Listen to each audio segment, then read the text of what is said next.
Health info news के YouTube channel को subscribe कीजिए और हमारी हर आने वाली वीडियो के नोटिफिकेशन के लिए बेल आइकॉन प्रेस करना ना भूलें।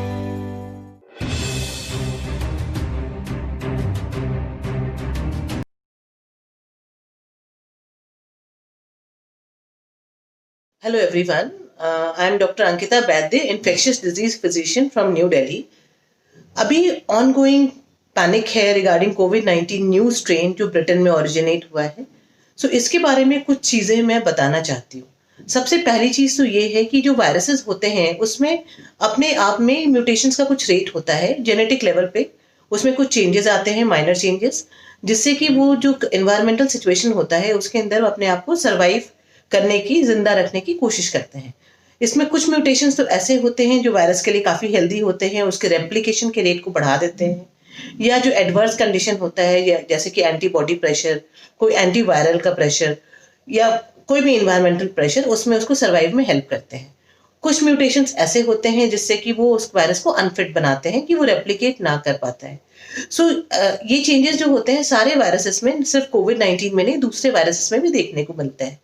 इससे हमें ऐसा बिल्कुल भी नहीं है कि ये कुछ नई चीज़ है जो कि कोविड-19 में हुई है, इससे पहले भी दूसरे वायरसेस में होती रही है। सो ये एक नेचुरल फेनोमेना है जो कि हम सर्वाइवल ऑफ द फिटेस्ट जो सुनते हैं, Darwin theory, that applies to viruses also.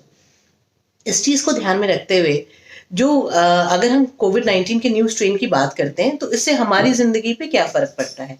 सो सबसे पहली चीज़ तो ये है जो मैं बताना चाहूँगी कि इसके जो लक्षण होते हैं जो नए स्ट्रेन के, वो काफ़ी सिमिलर हैं जो हमारे ऑलरेडी एग्जिस्टिंग स्ट्रेन है। सो इससे भी कोई घबराने की बात नहीं है। दूसरा जो हमारा ट्रीटमेंट लाइन है वो भी सेम है, उसमें भी कोई चेंज नहीं आता है अगर कोई नए स्ट्रेन से इन्फेक्ट होता है। सो ये दोनों चीज़ें सेम रहती हैं।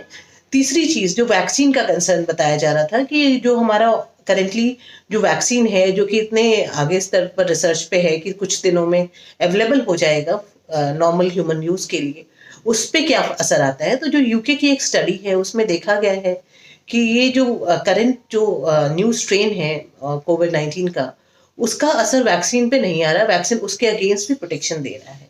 सो ये जो तीसरा हमारा फेयर था ये भी इसको ओवरकम करता है।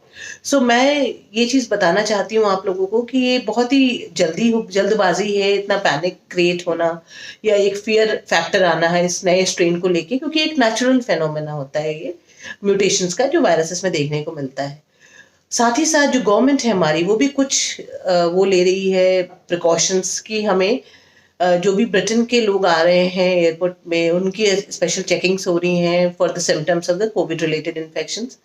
साथ ही साथ उनकी स्क्रीनिंग हो रही है, airport security is tighter for international travel. So ये सारी चीज़ें देखते हैं हम। ये वायरस बहुत ही नॉर्मल है कि वो हमारे सर्कुलेशन में ये म्यूटेटेड स्ट्रेन हो सकता है, बट ये है कि अगर वो इन केस सर्कुलेशन में है भी और लोगों को इन्फेक्ट कर भी रहा है, सो इसका बहुत ज़्यादा हेल्थ इम्प्लीकेशन होगा, ये मैं नहीं मानती हूँ। मेरा अपना मानना है कि जो सिम्टम्स होंगे वो और जो इसका ट्रीटमेंट है वो बिल्कुल भी चेंज नहीं हो रहा है इस न्यू स्ट्रेन को लेके भी। सो इससे हमें बिल्कुल भी फेयर नहीं करना है और हमें अपनी जो इम्यूनिटी है उस पर वर्क करना है। जैसे कि हमें अपने आप को वैक्सीनेट कराना है, जो कॉमन फ्लू वायरस है जो इस सीजन में सर्कुलेट करता है। साथ ही साथ निमोकोकल वैक्सीन है जो निमोनिया, बैक्टीरियल निमोनिया को प्रिवेंट करता है। दूसरी चीज़ है अपने हेल्थ पे जो डाइटरी चीज़ें हमने सीखी थी, healthy diet with physical exercise, वो कंटिन्यू रखना है, और social distancing, wearing a mask and hand hygiene को अभी भी फॉलो करना है।